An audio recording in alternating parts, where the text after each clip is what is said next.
What's up, guys? Welcome back. We're here with another episode, man. And this is gonna be one of those episodes that are like I don't know how it came to be, but like I just moved here to Denver and linked here with my buddy here, and we just started hitting it off. But it all started with mutual friends, and it started with people that we know, good people, and we just connected with each other through social media. And now Bobby's here. He's here to tell his story. I'm happy to help you tell your story and have people hear what you have to say. But I'm really happy that we got to connect, and the way we connected wasn't the usual. Like we met in Guam. Like I didn't even know that he was in Guam. And I was in Guam at the same time. But hey, we're here now. Happy to have you here, Par.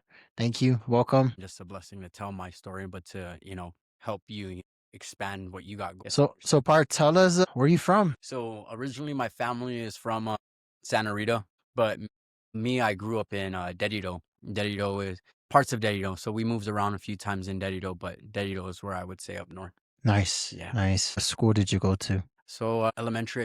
So what was your childhood like growing up on the islands? So growing up, it was almost really hard. I wasn't someone who fit in like everyone else did. So I didn't have much. My mom kind of kept us away from like going out and doing stuff. So growing up wasn't. It was more like I'm outside climbing trees. I'm outside running around in the jungle and all. But yeah, I had a like a 50-50 of a real good and a real bad childhood. What was that relationship like with your mom and your stepdad and then your siblings?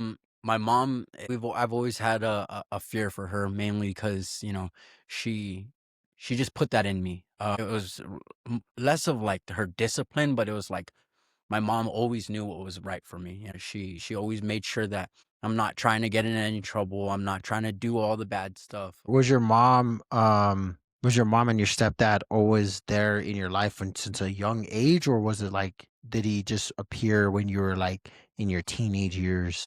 So he appeared when I was, I'd say, 6 years old. Dang, you're really So young. I was young, but as far as that, like, still being 6 years old, like you have that mind of like you can either manipulate or you can what's the word, like, or you can show the way. You can show him the way. How was that growing up that shaped you a little bit more to have a little understanding from a perspective of like getting into like elementary? Like did that shape your perspective of how you looked at the world and your because like he's not your biological father, he's your stepdad. No, I don't know about anything about a stepdad because like my mom was a single parent and she just kept us away from that. She just wanted us to be raised by her and like grow into the man that she needed us to be, but Right. we learned through other people, other men, how to be like good men, bad men, kind of thing, and we learned through our eyes. Yeah. Did that kind of shape your like who you are today, or like kind of like pave the way of who you are? I think for all the good things has shaped me in the good ways, but for all the bad things, it shaped me into even better ways for me. So like I said, it's a 50-50. Like I could take from what I learned and what I can apply today, but what I had noticed going into the years of like getting older and starting to realize certain things, I'm like, yeah, that's not what I want for myself. That's not what I want for my kids. And if I ever, happen to be a stepdad, like I'm not going to treat those kids for the way I was, treated. Yeah. So how was your elementary? How was your elementary life? Elementary was great. I actually had this conversation with somebody. Elementary was great. I fit in. Like we don't think to fit in, but like I fit in. I had like best friends. I had people that I could call my friends. Like it was fun. That's what elementary is about. It's like just like really enjoying yourself, and moving on to the next would just be whatever you had taken from there.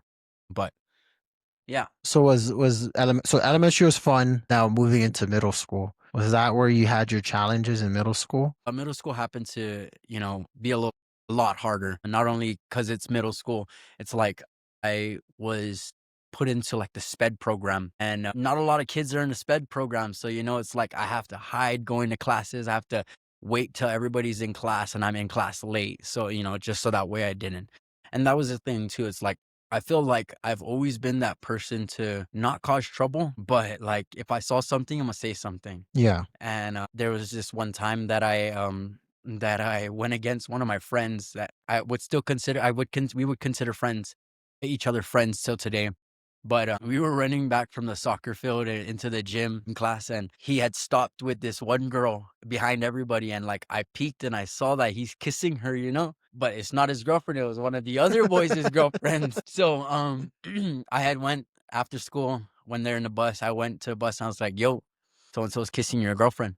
Then like the next day, I come into school, walking with my sister, and he ends up coming over to me like ready to fight me. And my sister jumps in. She's like, "Don't you call, she's cussing and all of that." But she said what she needed to say. They backed off and is like, "What did I just do?" I didn't realize what I did, but like I knew what I did was right.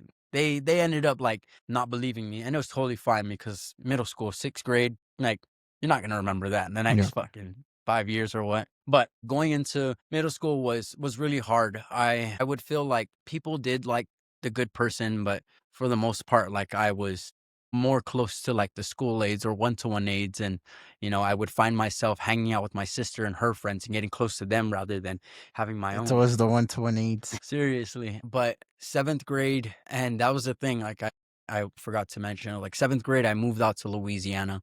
So I spent like my 7th grade year in Louisiana What were you doing for in like, Louisiana? so my mom's husband, he has a sister that was out there at the time. Okay. And so I moved there. She asked me to move there. It was after their dad passed away, 2010, I believe. And she asked me to move out there. And so I moved out there for like a few months. And then after that, like I wasn't doing too well out there. They didn't transfer like all my transcripts from Guam to there. It took a long time. So like I was in general ed classes. It was really hard to learn. So they ended up saying like, we can't work with you. We're going to send you right back. So I Yeah. got sent back. Spent like the last part of my 7th grade year out there in Guam. Finished off my 8th grade year, and yeah, I would say it wasn't middle school wasn't the best, but it's those things that I will always remember. And as far as even like getting into any trouble, like I always had my mom tell us stories about her going to school that when she got into a fight, she lost, she'd come home and she'd get beat up, Yeah. That was and always usually the old school ways of it. real. It's like you get home, they don't even talk to you about what happened. They ask you like, you didn't win. You have to be honest because they're gonna find out, Yeah. So staying away from trouble, came to like that one incident I told you. I didn't realize what I did, but I did, And then a few days before 8th grade ends, we had this field day, and there's this one dude, he came up to me, he's like, "I wanna fight you. I wanna fight you on the last day of school." When the last day came, I went up to him, he's like, "Meet me at the 2nd floor in this building." I went, and I was like, "Hey, my mom didn't tell me jack." She was just like, I go up to him, I was like, "Hey, my mom told me, not to get in trouble, not to get into any fights, so I'm gonna listen to her." I walked away. And after that, like, nothing happened. I think there was a few things that was said, but like nothing happened. But like, yeah, I feel like everyone that I kind of like rubbed the wrong way in middle school, like nowadays, like we all grew up. So I would consider that all of that is long gone already, Yeah. So to talk about this would be like, oh dude, if they ever listen to this, like they'd be like, oh, I remember that, dude. What the hell? So that was middle school. Other than that, like just being in those classes was one of the biggest downfalls, like for me. I was always trying to fit in, so that's what made it hard to try to fit in. It's like they're all going to general ed classes. I'm going to sped classes. No, So sorry. what was the I know you mentioned you grew up poor. Like how did that affect also to fitting in? Well, I wouldn't say like poor. Like obviously I didn't have anything, so it seems like it. Yeah, but I mean my Less fortunate. That's yeah, not less poor. That's fortunate. your parents provided for what you needed, not what you wanted. Yeah, and that's the thing. Like even for like like some things that we needed, like sometimes we'd have to use the same uniform from last year, same shoes from last year, and like we have to make sure we keep it, in good condition for the next. That But as far as like my mom's husband, he was like the main support, like he was the main money flow that came in. I don't think that he did it voluntary. It wasn't a voluntary act that he's like, I need to, support them. Like I think he really did that mainly because like he's with my mom. Like, oh, I'm gonna have to do this I'm because obligated to do it. yeah, like I'm support. I have to, rather than I want to. But yeah, just not having those things like really pushed up had people push me away, and I remember certain times I'd get bullied because of what I didn't have. And I just feel like middle school, like I didn't really care as much, so I constantly tried to put myself there out there, put myself in the group.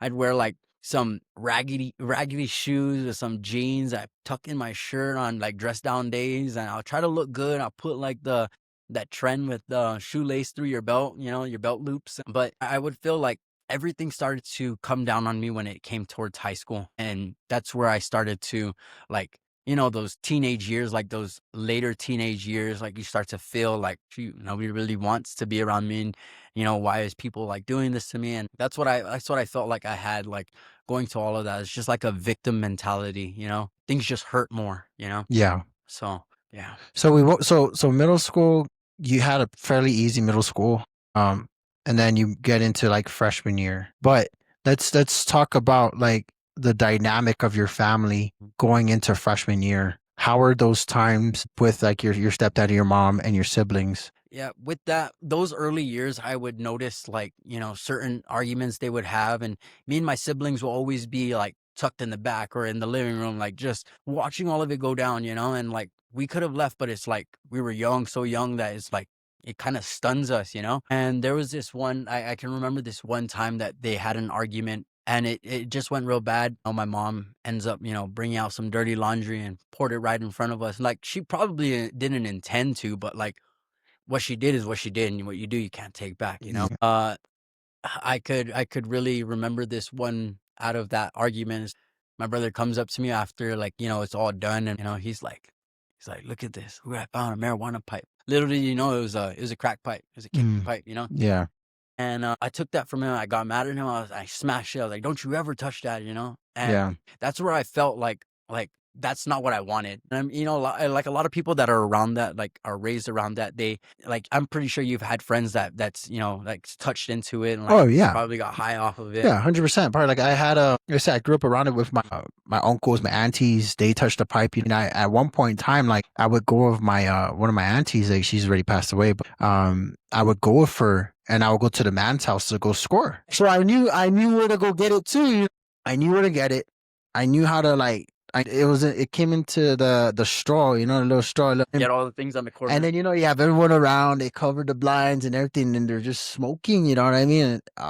Every time like a kid, like, hey kids, don't come out here. You guys still stay in the room, kid. I'm an adult. Yeah. You know what I mean? And so I grew up around it, and I knew what the effect of like my uncle going into 210. Like, okay, dude, you look healthy 210, and then you're coming out. I see you again. You're like at 145. Like I was like, whoa. And then I see my friends too. My friends in high school, they're healthy. They look good. And then like after that, like 2-3 months later, I run into them in the gas station. You do kind of recognize them because they're like they're sucked in.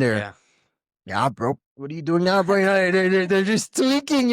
And when people are like here in Colfax, they talk about all the tweakers and stuff like that. Like, dude, I don't know what it is, what it is in Guam, but people in Guam are like they're drug users, but they're like high performers. I don't know how that meant. Like they're not out there like in the Walmart and going. No, yeah.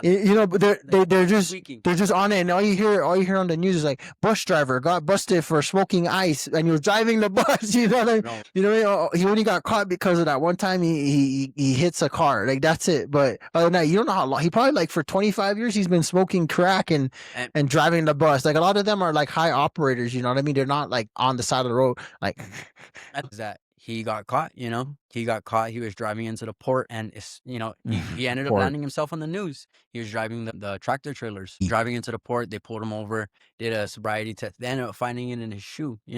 And like these are like back home, like you seeing that, like you don't know how long he's been doing it for.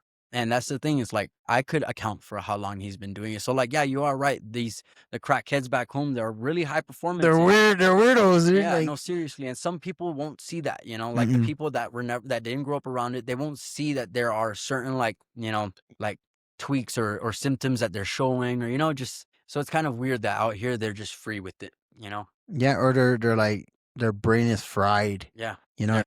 Like we have a few people that talk to themselves back home, but out here you got the whole Colfax talking to themselves, but they can talk to each other. So far, you find, was that you finding that your brother fighting that pipe, was that going into high school already? Yeah, that was already like going into high school. I could remember. So let's go freshman year now. Freshman year, like I said, I remember you talked about it, about getting into this like wonkiness of like, because during your time they were talking about like segregating, going to T's and high. Yeah, So how was your freshman year? Because I know you talked about fitting in again. yeah. I think I still try to seek that validation from other people. And one of the sports that I did pick up was volleyball. And I could remember in freshman year, I was in social studies class and not having a lot of things. I ended up taking some money from my mom, and I saw on Facebook somebody was selling these shoes. And I don't know if you ever remember those shoes, the and one shoes. I ended up buying it from that guy. And in social studies class, like this one kid, opens up my bag, pulls it right out. You're like, nobody's like trying to like, leave him alone. Like they're like laughing. So like I felt more than embarrassed, bro. Like I felt like that's when I started to like really put myself in a shell where it's like, all right, I see, And me, I was, like I said, I wasn't confrontational, so I wasn't gonna punch the guy in class because then I'd get in trouble. I get suspended. My mom, like, whether I won or lost, she gonna beat my and yeah. So then with volleyball too, like that's one of the reasons why I stopped going to volleyball for a little bit, because I was I was like mamalo, to even show up and wearing those shoes. But yeah, freshman year was almost like it wasn't like everybody else's freshman year. And like, we all have our experiences, but like, yeah, I remember this one time I did get into a setup fight in the boys' bathroom, and all I kept throwing was Superman punches, Superman punches, Superman punches. Superman punches were big in Guam, so it's like that's all I did. And it wasn't like, it wasn't something that was like too like high intense, like Yeah. I hated him, he hated me. So it was just like set up. This guy was bigger than me. He does MMA now, out in the States. Like, we're, just seeing that, it's like, dude, we come so far from where we used to be, Hmm. in the shoes that we used to fill. And yeah, it was a talk about like the whole district change.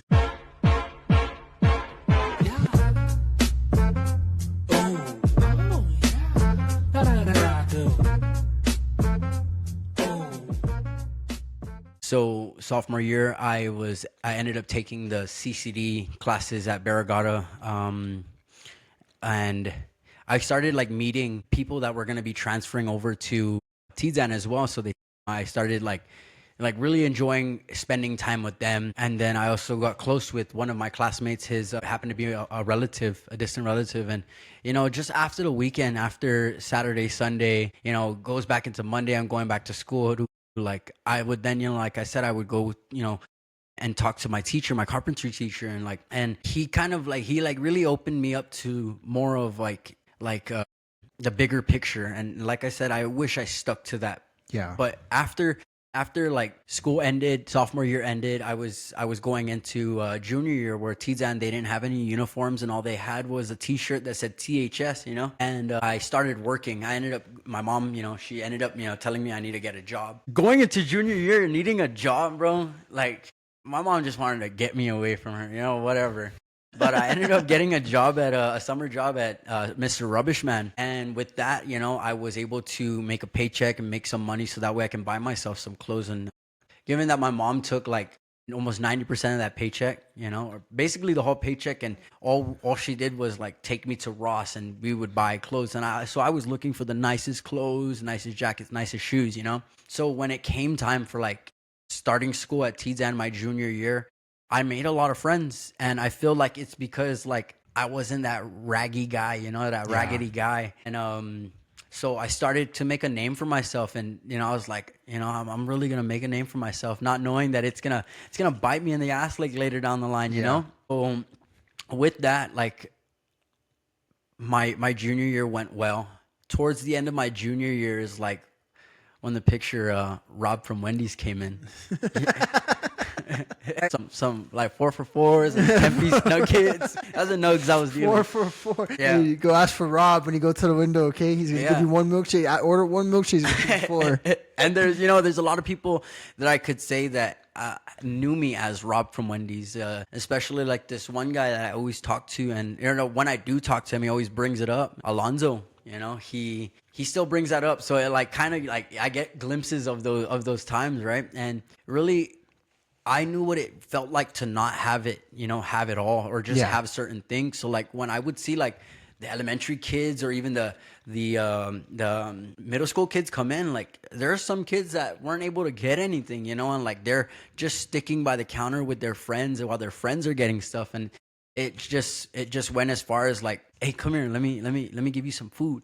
That when they go and sit at their table with their friends are like looking at them like, how'd you get that? And it's like just that. Not only for like the elementary or middle school, like it was also for the high schoolers, like my friends. I did that for my friends. My friends wouldn't even have to pay for anything. It was like, just stand in line, just stand in line. I'll punch out an order. And then, but, not to get too far into like, me using the company as, to feed the boys, like I ended up, getting into this group of friends that I wouldn't say they were the wrong crowd, but I just started having a lot of fun, to the point where like I started smoking weed and like I started drinking. I started going to these parties up in Laddie Heights. No, not Laddie Heights, but good thing it wasn't Laddie Park because those guys can really party, Yeah. But what's that called? Like I knew what it felt like to work hard and earn, but then learning how it felt to go and have fun and be a part, of the crowd, like, And having cash. yeah, and having cash, it's like, hey,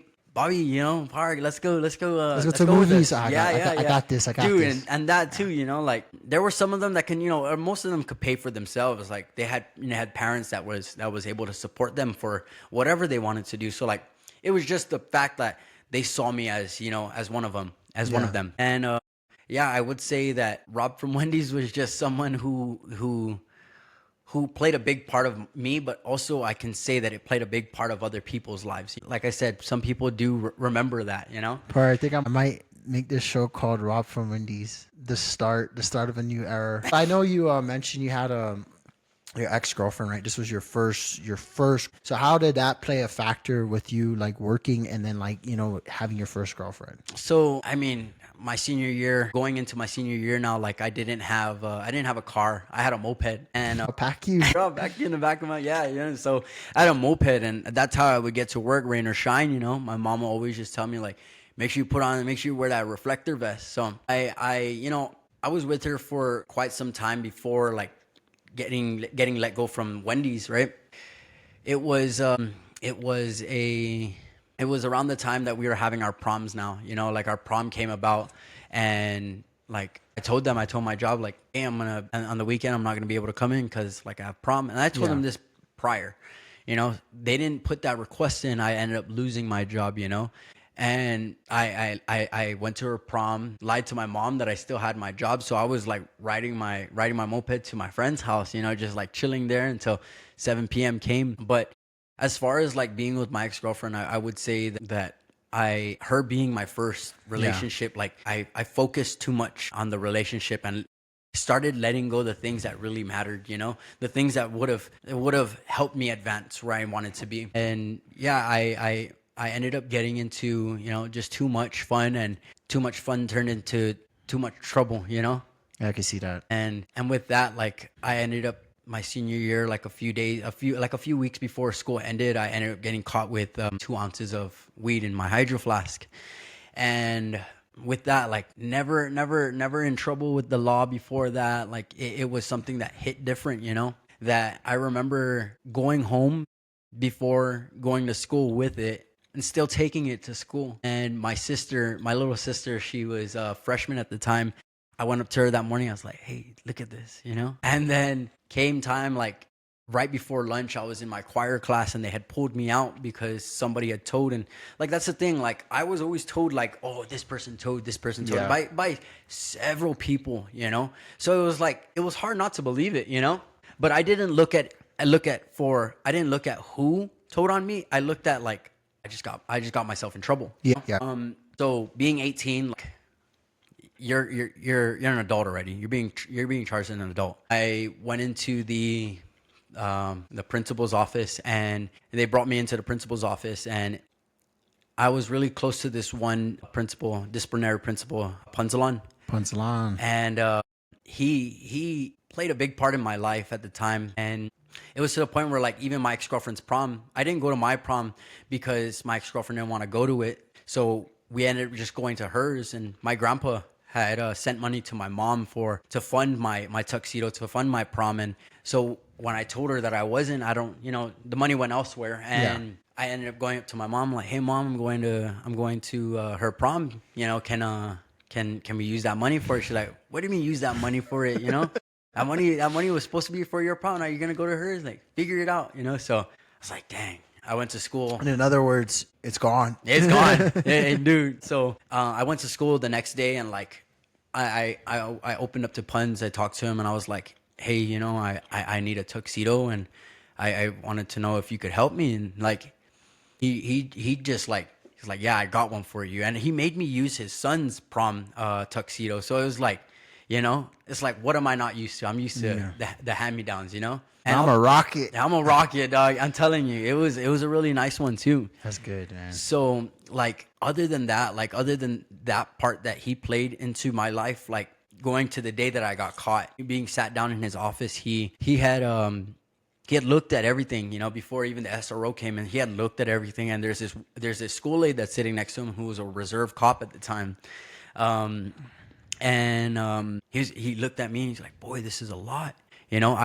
I want to take some out of here. And I was like, no. I can just imagine his eyeballs like, yeah. Because how he is like, this is super a hyper lot too, of freaking drugs. But like his just like his demeanor like changed after that. After he saw it, it was like almost as he was sad but disappointed, because there were other Roberts and I wasn't the troubled Robert. He never looked at me as trouble. There was this other Robert. He was like, no, this is not the Robert that we're looking for. Go and look for this one. But sure enough, it was me. When he had, mentioned like, I want to take some out of here, the reserve cop, school aide was like, no, we can't do that. That's not, we're going to get in trouble, blah, blah. And I was like, I looked at him, I was like, it's okay. I'll deal with it. And so he ended up calling my mom. We're on the phone with my mom, and he was like, he's not going to be able to walk, but I can graduate him. So he ended up taking my clearance form that I had. It's like I didn't get everything signed. He, assigned one of the school aides or one of the office aides to get that signed for me. So they went to the teachers that needed to sign, had them sign it, brought it back. The SRO ended up coming in, asking for permission to open up the bag, open up the hydro. He looked at it. He ended up, as he already knew the news, he already called airport police. So airport police they come and do their investigation, their statement, their testing of what it is and all of that. And testing what? Smelling it? No, they actually this is weed. They had this they had this little field test and a scale. They borrowed a scale from the science class, and they're like, this is how we're going to scale it, and this is how we're going to test it. And I would see it, I saw it, everything happen right in front of me. It was lunchtime, so everybody's out, everybody's just enjoying their lunch. Then all the cops pull in. Then, I didn't notice that all the crowd was building. That when I get walked out of the disciplinary principal's office, everybody's like, what the heck? I can see everybody, and I'm walking, like, my head's up, like, like handcuff and everything. Yeah, dude, hands behind my back, and I get put into the car, and I can just remember seeing the boys too, like, what the? And then I got locked up. I remember after I got out, my sister was like, what happened? Like, they right after you got arrested and got taken away, they announced on the intercom on the next period, like, Hydro Flask are no longer allowed, effective immediately. That was me. Hydro Rob. So many nicknames, bro. So many nicknames. But even at that, like, I got arrested. I was in Aganya lockup, and just being in there, like, I can tell how hard I tucked my tail. Given that there's this one guy named Ruben, he came over. He's like standing by the cell, and he's like, "Hey, somebody likes your shoes. You want to trade your shoes?" And so I was like, "Yeah, like, what for?" He's like, I get you some milk and some fruits. Yeah. I was like, well, I won't have any shoes anymore. He's like, don't worry, I'll get you some slippers. So he comes and he brings the fruit and the milk. And then, like, a little bit after, I was like, hey, but where's the slippers? Hour goes by, he comes back with these Jesus-looking slippers. He comes back with these Jesus-looking slippers, and he's like, hey, but somebody likes your shorts. He's just looking at me like, what's going on here, dude? Air Maxes for these fucking foam slippers. So that happens, and I get out. And the day that I get out was my sister's My sister, my oldest sister, she was graduating from adult high school at GCC. And I called my mom. I was like, hey, mom, they're releasing me from jail. Can you come pick me up? She's like, no, I'm not going to pick you up. I'm here. Your sister's at graduation. Figure it out. Basically, and I didn't know what I was going to do. My uncle, her brother, ended up pulling up and he picked me up. And I was like, I just felt like I knew that I wasn't myself at the time, and they gave me this court hearing and they're like, this is, you have to show up for this. If you don't show up, then you have and I was scared. 18 years old, and I'm first time ever in trouble with the law. If I don't show up, I'm gonna have a warrant, So I ended up showing up with my mom to the preliminary, is what they called it, a preliminary hearing. And there was this girl before me who had gotten in trouble, who had gotten arrested from Southern High School for drinking and rioting. And she was like, she goes and sits down before me, and then they go, no charges against you.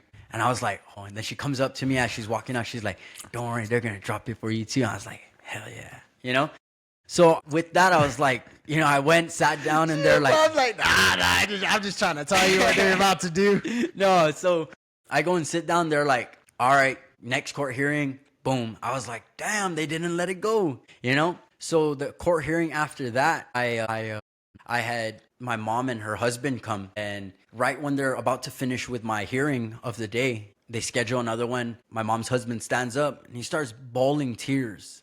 And he's like, he's such a good, he's a good kid. Because I would consider myself a good kid, Yeah. being that young and not really getting into much trouble and staying out of that lane. They are like, but your son, he committed a crime. He's gonna have to face what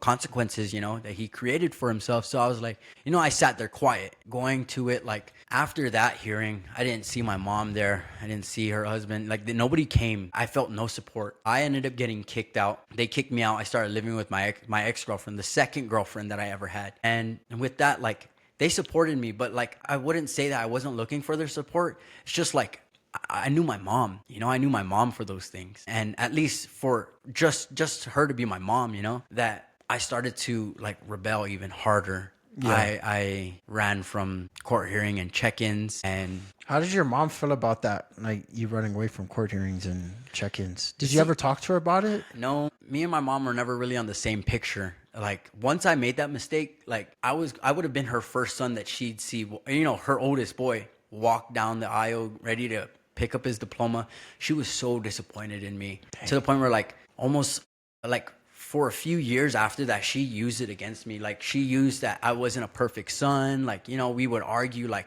I would never hit my mom, but it was like to the point where like I'm standing in front of the truck arguing with her while she's trying to leave, Yeah. So like our relationship wasn't always so great.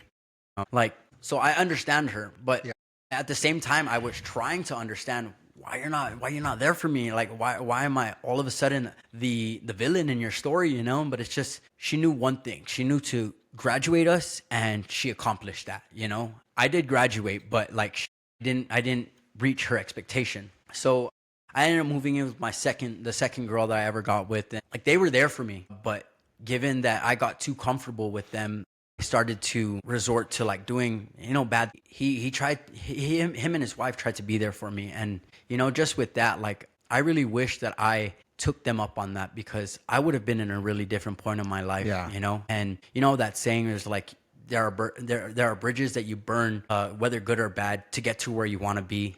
Like, I felt like that bridge I burned was something that would have benefited, not just, like me.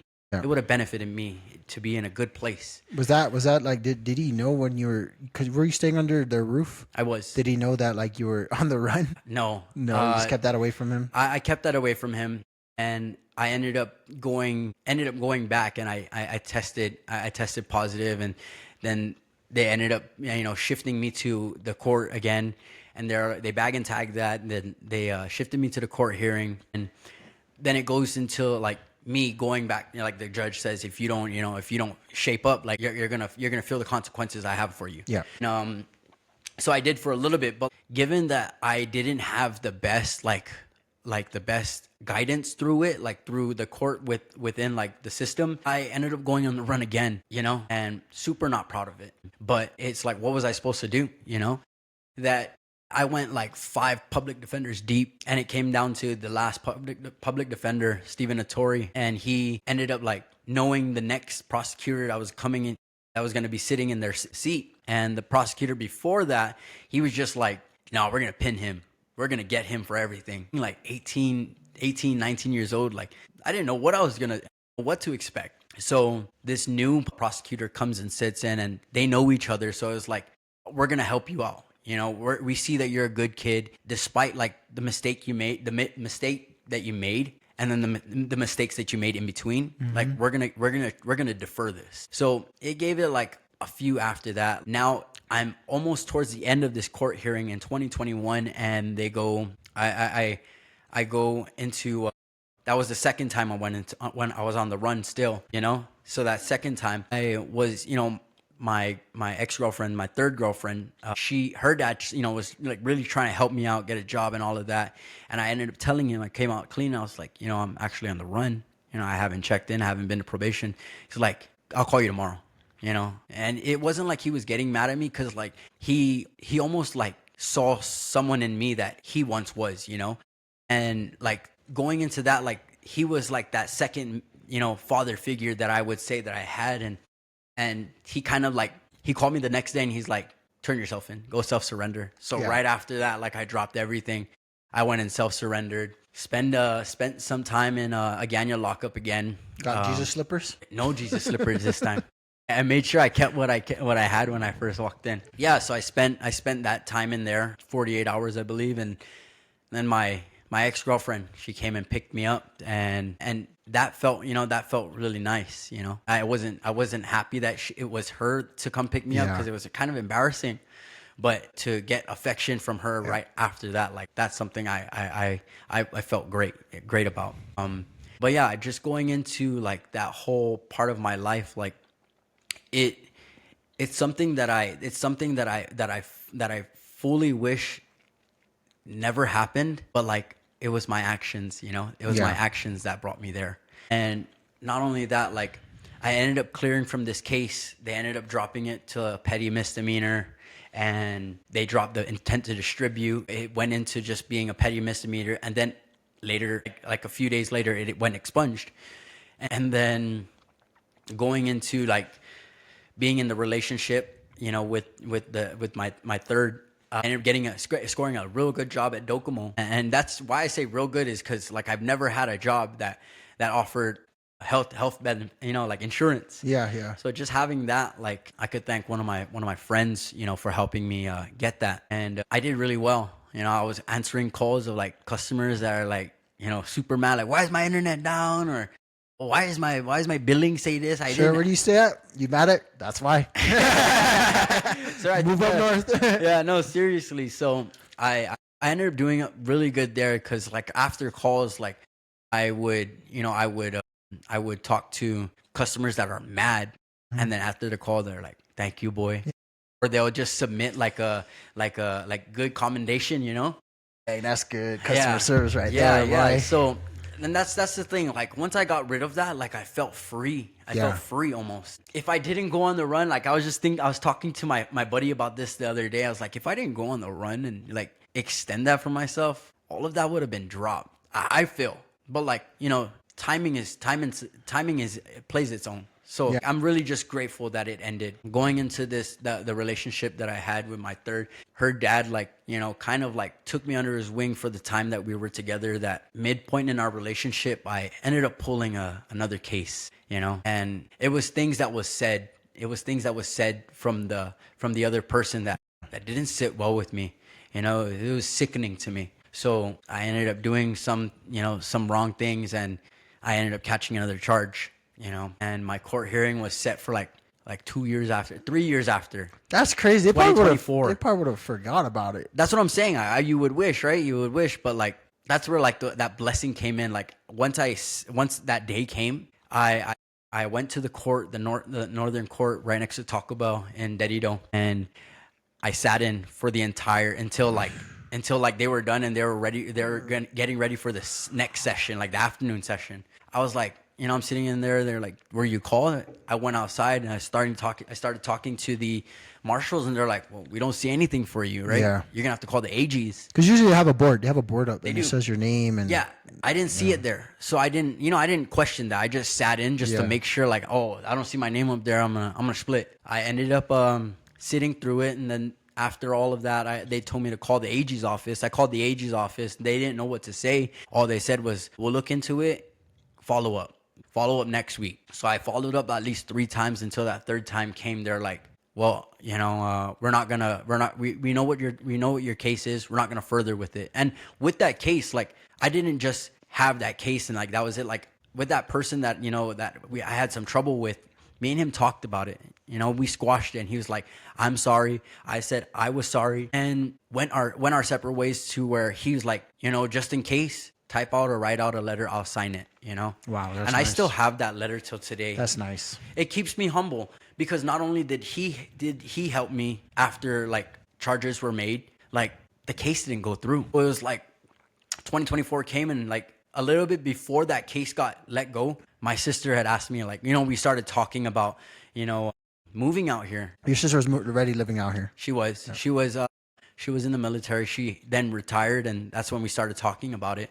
So a year later, she was like, I told her, like, buy that ticket, you know, buy that ticket. I still wasn't sure. I didn't know how to process leaving the island. Like, I think that's where we get stuck, is like, we don't ever see ourselves leaving the island, to where when it does come about, it's like you don't know how to process it. Yeah. And sometimes you tuck your tail and you say, never mind. But like, I wasn't gonna waste my sister's time and money. Right before I move out, a month after she buys the ticket, I call her. I'm like, "Hey, sorry I didn't tell you, but I wasn't clear from that case yet. But now I'm clear. I'm ready."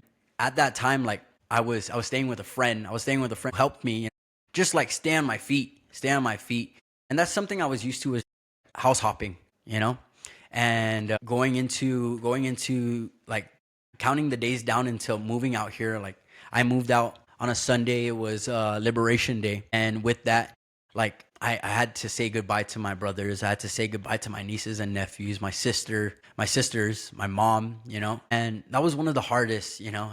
And the hardest part of leaving was seeing the island fade away, you know. Yeah, 'Cause that's yeah. all I know. I mean, I You look mentioned, back in that window, you're like, yeah, bye. yeah. Like I mentioned, I ended up leaving to Louisiana when I was younger, but I don't remember that as you know, as vivid as I remember just a year ago. I was leaving the island. So yeah, I left. You know, I just knew that, you know, later on today, like, I'm gonna touch down somewhere that I have to call home.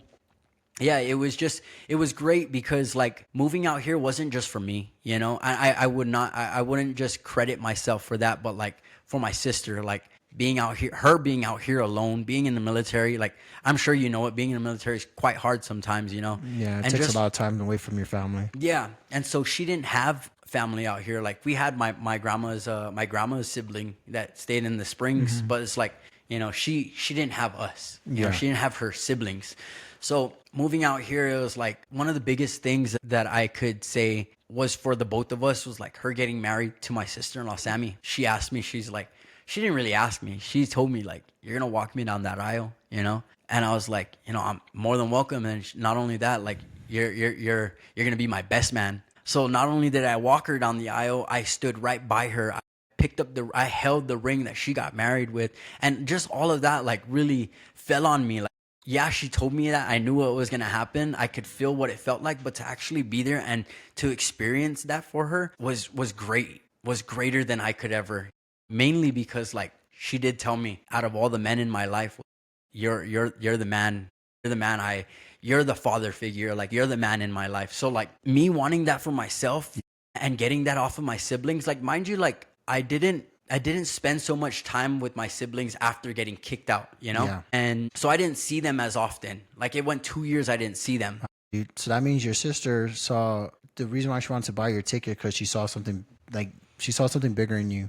She did. That she wanted you to thrive and be the man you need to be, and you couldn't do that in Guam because you were just literally focusing on how am I gonna put a roof over my head? You know what I mean? Yeah. And now that she took a chance on you, because she could have bought you a ticket and you could have just been like, I'm gonna go back home. You know what I mean? Yeah. But she saw something in you, and that's awesome. That's powerful, man. You Yeah. know what I mean? Yeah.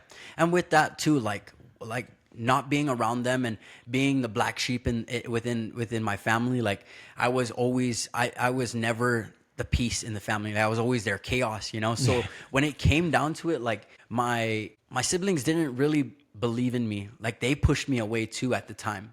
They didn't understand. They were only fed what they were told, you know? They didn't understand what exactly why I was acting out the way I was, why I was doing the things I was doing.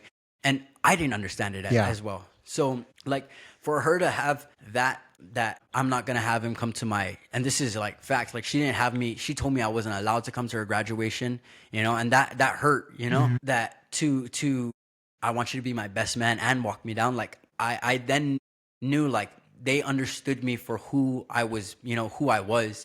And despite the things that I'd done, all the bad things I'd done, all the mistakes I've made, like going into this part of my life now, being out here, like it opened up a new window for me to not just like, you know, meet a different environment, but like also meet a different me, Yeah. you know. And I wanted to touch on this where like it opened up my eyes to I don't need to smoke weed, I don't need to drink, you know. I and not only that, it opened up that part, like I ended up moving away from that. Like now, like my mind is a lot more clearer, my heart is open to newer things, you know. And with that, like I was able to let all that go. And why I feel like in this point in my life, why I feel proud of letting those things go is Yeah. because I was able to open up to like my like the Lord, you know. And he's kind of playing into my life right now to where like decisions I'm making, you know, I'm making way better decisions than I've ever, just walking down the narrow path, like being an accountable person. Seeing people for who they are, and you don't want to hang out with them because you know you're seeing the flaw in them. That's like you can revert back to your old ways in Guam. Yeah, and that too, like I want to be able to come to a point where like I don't have to push people away because of where they are in their life. I want to be able to have that discipline and like, you know, I'm good. I can be around these people. I can, you know, maybe make a difference for them too. Yeah. But yeah, I mean, moving out here was just something greater than me, you know.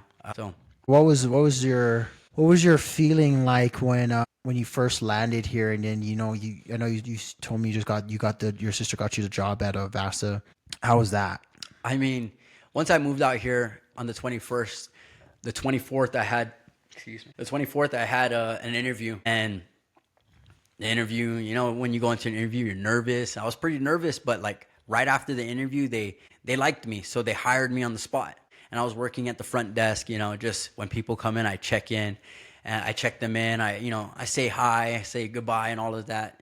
And then like 7 months down the line, like I started getting like real bored of the job. That I my district manager came up to me and she was like, "Hey, Bobby, we're gonna have to talk." And I was like, "All right, but I'm gonna talk first. You know, I want to say what I gotta say first because I know where this is going." Yeah. So I told her like, I'm getting bored here. I don't want to do this anymore. And it's not like I want to go and get another job, but I saw this position open. Yeah. And right when she heard me say position open, like I mentioned the maintenance position, and it was a lead maintenance position. And she was like, "All right, I'll talk to you later about that." She was like, "I was going to talk to you about you not doing well, and you know, you not selling memberships." But going into that, like I had like some people that recommended me, like another maintenance tech that recommended me for the job. So once like that process started happening, like she's like, "Okay, like, you know, you're going to take this job now. You know, Yeah. you're going to move up." So I moved up, and like the thing out here is like the pay got better. And like, dude, I never got paid as much as I'm getting paid now. And it's like it's not the best, and I still have a hard time with expenses and all, but like it's somewhere I've never been, you know? And that's kind of something that I've like seen from, or like said for myself to like keep myself humble, is like I'm not where I want to be, but I'm definitely not where I used to be. And so recently I changed that, and I was like, I'm not where I want to be, but I'm not where I used to be. But soon I need to get to where I need to be. And like that's something that kind of sticks with me. Yeah, I mean, Vasa, my sister, you know, helping me get out here, get that gig, me move up. Like, I feel like I've really like moved into like this different part of my life. And yeah, I would just say like that's what kind of kept me away from like just feeling too homesick. I was still homesick, but for the most part, like what really like connected me to back home, or just like, just got rid of like that homesickness, was like jujitsu, going So, into that. When I first got out here, I wasn't training, so I was just working.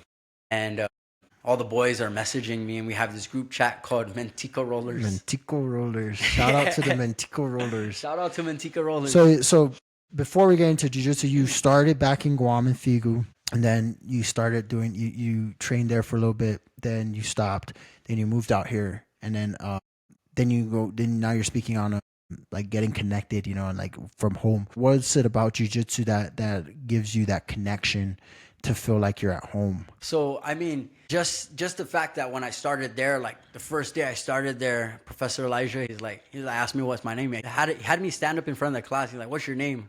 "My name is Rob." "My name is Bobby," or whatever. "Rob." He's like, "No, your name's Rambo." So that was something that like I could take from, other than joining, like I can take from that. And it was just jujitsu, like getting into jujitsu. I was playing rugby, and one of the boys, he ended up was asking me like, "Oh, let's go train." I would always say yes, and then when it comes time, like I don't show up, And so one day Yeah. he ended up picking me up, and he calls me, and he's like, "Par, we're gonna go and train." But he ends up picking me up. We ended up showing up, and it was the best. And then moving out here, like I just felt like, okay, I to be connected, to stay connected to the boys, to stay on the same topic as them, I'm gonna continue jujitsu. Yeah.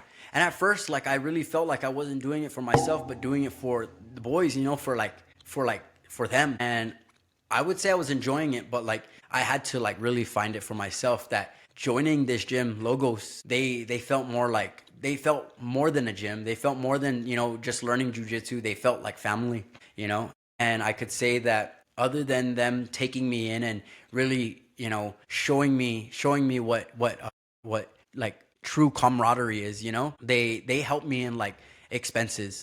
Nice. There were some times where I wasn't able to make a payment, and I was either late or I wasn't able to, and they were like, "We'll take care of you. We'll take care of you." So like that's what not only did it connect me to back home, but it also like really, that's what grounded me out here, because like I felt that support They from showed them. that half a day welcome, right? That That holiday spirit. spirit. Yeah. So it was almost like, like this was meant to be. And with that being said, like I did a few competitions. That first competition, like I got swept. And the only thing I could really take from it was the support. Elizabeth Liera, she was there for me. Like she was coaching me, even though she knew I didn't know how to arm drag or Do the arm drag. What is that? Just close your guard. We all been there, dude. We all been there. Yeah, that's what drew me to Do the thing. yeah. And like I that first competition, I didn't check in right away, so I ended up missing out on my gi, on the gi portion. I ended up going to check in. I was able to do no gi, but never trained no gi. Yeah. The only thing I know is that headlock and that flip, but that was it. I wasn't even able to do that, dude. Headlock and the flip. Yeah, I wasn't able to do that, but just like taking from that, like the support that they gave me felt more than just like, oh, she's my coach. Like felt like family, going into like further months into it, like I ended up doing this super fight that upped my energy level for jujitsu, because I won that, ended up submitting with a triangle. And it's crazy because like I just had learned the triangle that same day. Dang. And how to defend it, so I was like, I think I can do this. And I won that, felt real good. Right after that, like maybe 2 weeks, Grappling Industries came about again, and it was like, all right, I'm gonna sign up for this. I ended up taking third place in the gi, and taking sixth place in the no gi, but like still having that support from all of them, like not just Beth now, but like the rest of the people that I continued training with. And I was training, like when I first started as a white belt, I was training like 5:30 in the morning, and at 6:30 at night. So it was like back and forth, Yeah. to the point where it was like I was getting hurt, and I was like starting to notice like I wasn't able to balance my Yeah. personal and my jujitsu life to where I started like pulling back. I started pulling back from training so many times. I was only training at night, maybe like 3 to 4 times a week. And yeah, bro, I mean, Logos really did more than teach me jujitsu. They taught me how to be, how to actually be a part of a team, and how to support other people that even though they haven't supported you, you could support them. And that's the biggest thing, man. Like I said, when I went with you to Michael's gym at the locals HQ, like the environment there is very like I felt, because I was losing passion for jiu-jitsu, and I hit that wall already, and I was just like, man, I'm over here I'm teaching, and it felt good to be around other people that are like hungry to keep performing, and putting myself back in a mindset of like a student, what I mean? And Michael talked about having a conversation with his father, you know what I mean, about like all his accomplishments and stuff like that. It kind of put me in a position where I was starting to understand, like, man, like I can't let this go. Like jujitsu is a part of my life. It's a Yeah. lifestyle now, and it's a good gym, man. And the gym that you're at, especially with Bethany, and with Michael, with the other sister, the dad, like they're all good people. You know what I mean? Very Like, much. you with any gym, you're gonna get one D, two Z of like all those other people that are bad people. You have your good, you have your bad. You know what I mean? But it depends on how they foster the care, and they showed you that. They showed you the care and stuff like that. You know what I mean? Yeah. So, Park, can you tell me like what in your life, like what is like something like in jujitsu, what is something that you're gonna be building for now to like moving forward? Like what are you trying to build? Because I know like in your jujitsu life, you're trying to like like train, do more tournaments, and I know we talked about this. You have more tournaments coming up, but what is like is gonna help you from now to like 5 years, like in your personal life too as well? Because I know you mentioned the firefighter thing, and let's get into that. I feel like for the expectation I put myself up to with the gym, like them promoting me on the 2 year anniversary, I finally got my blue belt September 21st. That was something that kind of like lit up my eyes for like, okay, now I gotta take it a little more serious. I'm on to the next level. I want to take up like more competitions with IBJJF, especially IBJJF. Like that's what really means the more than like these local tournaments. Not trying to discredit that, but like I want to pick up more experience, more technique, be a little more intertwined with with the teachings. Rather than just being smash face. Smash face. Yeah. So within the next 5 years, I hope to see myself as a purple belt, at least a deserving purple belt. I want to see myself in my personal life, like with that fire department thing. Like it's so crazy because when I first got out here, I was like, I'm gonna go to the fire station, I'm gonna go get ride-alongs, and I did, and it was really nice to be a part of that, to the point where like sitting down eating with them, they're like, we can see you in the station with us, like we want you here. To the point where like I had like this one lieutenant, and he comes into the gym and he's like, did you apply? I was like, no, not yet. Like two or three times he asked me that, and like the third time he was just like, he looked really disappointed. And I was like, I didn't say sorry. I was just like, you know, I just took for what Yeah. the impression he had, and I was like, oh, went on with that. But like as far as that, like I really want to see myself excel in that. I remember telling you I was applying for Yeah. this new job that asked you to, if I could put you as reference. I went for that interview that day. Apparently the big boss that was gonna be interviewing me, he got sick. So like I went there, just filled out an application, made a good impression with the people in the front, and later on, like 3 days later on a Friday, I followed up. Still haven't heard anything, but it's like I'm okay where I'm at, mainly because like I still have a job. I still have a job where people love me Yeah. to the point where like I was telling you, like they want to call that job and tell them that I'm a terrible employee, just so that way I Yeah. stay there. And other than just like having it good with the crew that I work with, like there's this kid care, like a daycare for the gym. You bring your kids in if you're not able to, if you don't have anybody to watch Yeah. them. Like I grew so much connection with the kids, like their parents love me. So like with that, like I've been thinking with the past few days, I do have a coworker who has his EMT certification, who's still trying to get into a station. And I was talking to him about it. I was Yeah. talking to him about, just the steps and the process of it all. The school that I tried to apply at, I wasn't able to get certain like grants at all because I wasn't a I wasn't a Colorado resident, and so it kind of like pushed me away because I saw like $8,000. Like, Well, damn. Par, like I said, you know me now, so I can get you those federal grants, for FAFSA, and it'll cover your whole thing. Thanks, Bar. Especially the whole process. Like it could be intimidating, you know what I mean, like Yeah. with the process. And Par, you're like I said, you have a lot of like good influence and stuff like that. And if you need me to help you be accountable to get you where you need to go, I'll help you, bro. I helped a lot of people get to where they like, oh, they're not gonna give me the money. Like, no, we'll find the money. You know what I mean? Yeah. But that's good, man. Like those 5-year plans, man, that you mentioned, they're big goals, but they're attainable goals. And in between, there's checks and balance to see if you're growing or you're progressing. You know what I mean? Like you have people that can put you in check and stuff like that, and you have measurable goals. They're not impossible to hit. And Par, thank you for sharing your story, man.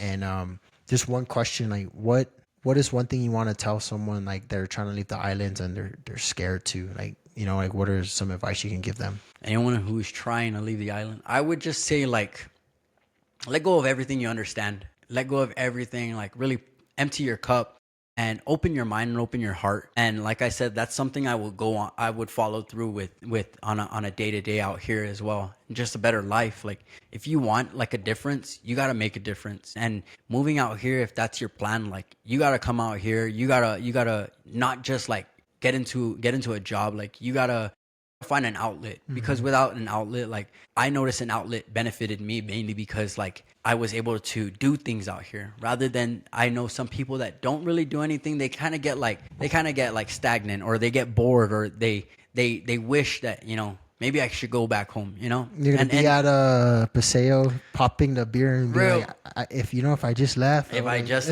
and that's something I was telling my brother, like, I was talking to him and I was, mentioning like, why aren't you ready? He's like, I don't know. I was like, dude, we're gonna figure out why you don't know, because if it's doing me well, it's gonna do you well, and that goes for everybody. It's not just for me; it's for everybody. This is a move that you have to make for yourself. I agree, Par. So yeah, so you guys heard it first, man. You heard a real life story. This is not made up.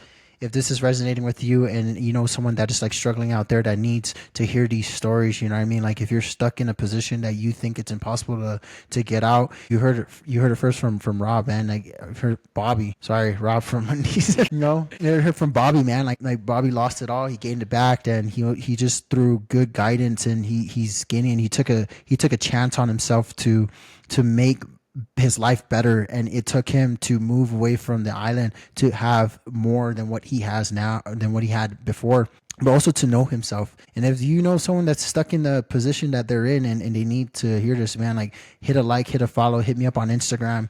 You know that I'll be always on there to help guide the next generation, or someone that just wants to better their lives. I'm all for that. But hey, man, thank you guys, brother. Thank you for coming on and sharing your story with us. If there's one thing more I could say, is don't worry about like all the connections you've made, because there's like a million more that you can make out here. Oh yeah, that's nice. That's true. That's another thing. That's pretty much all. So guys, thank you for joining in. You guys heard it first, and appreciate it. Appreciate all you guys. I don't do this without you guys. Thank you, and appreciate it, Par. Thanks. Thank you. Okay. Yes.